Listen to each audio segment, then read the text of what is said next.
What's up guys, it's Storm here, and I've got another commentary for you guys today. This one's on Interchange. It was a 19-1 game on Team Tactical Domination. And what made this game pretty special was that I was on a MOAB streak, but the entire enemy team decided to back out. So they ended up forfeiting, and I couldn't finish it up, and I was hoping to get a MOAB, but oh well.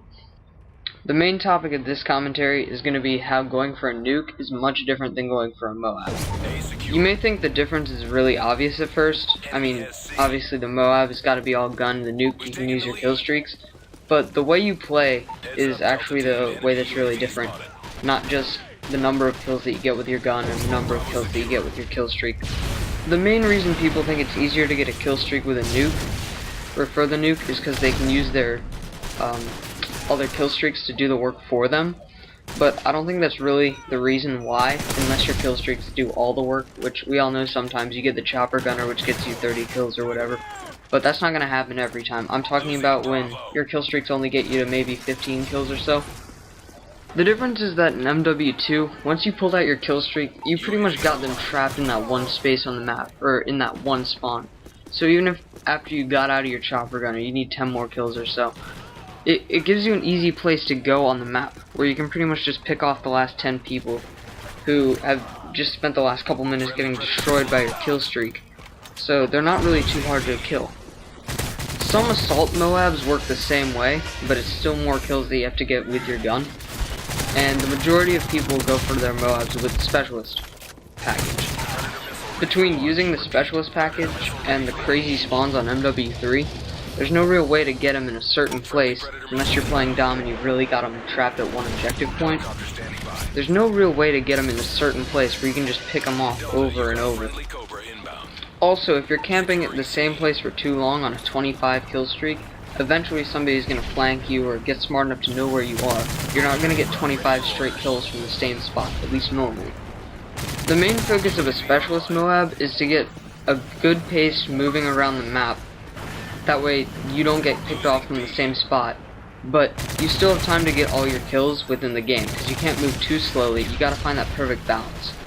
The other focus is that while you're moving around the map, you need to find the correct cover and places that where you can stay for short amounts of time, that the enemy team is gonna have a harder time killing you or getting shots on you before you do on them. What it really comes down to when you're going for the MOAB is that you need to win one individual gunfight where the person could be coming at you from any way, but you need to do it 25 times to get all those kills, and maybe a couple times you'll pick up one or two at the same time, but it's mostly about the individual gunfights.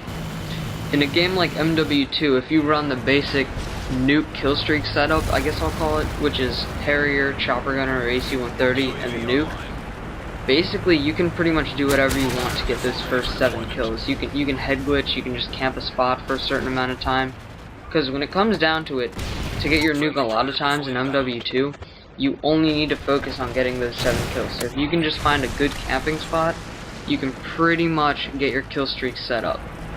The same goes for once your kill streaks have flown away in that game, and if you didn't get enough of the kills from the straight chopper gunner that you needed.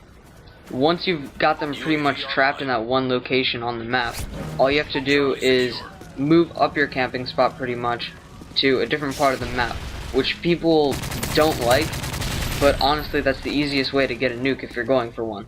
And that's the way most people do it, whether they admit it or not. It's rare to get the rushing nuke, unless you can pick up maybe 3 or 4 kills really fast, and then you just need 3 more for your Harriers. One of the last things that I wanted to make a point of is that in both games, the guns kill extremely quickly, but it makes a bigger effect on MW3. In MW3, the fact that the guns kill quickly makes it harder to win each individual gunfight, just because if somebody gets the first shot on you, it's really hard to control the engagement after that. In MW2, the guns killing quickly can actually help you a lot more, because you only need the 6 or 7 kills to get you to where you want to go. So you can control the engagement from those 6 or 7 kills instead of moving all around the map, and if you've got the better location than the person, they're probably going to land less shots on you, and you'll be in a better position to get those quick kills. Anyway guys, I hope you enjoyed or learned something from this commentary. I'll hopefully have another one up soon. and I'll see you guys later. Gameplay's wrapping up. Bye.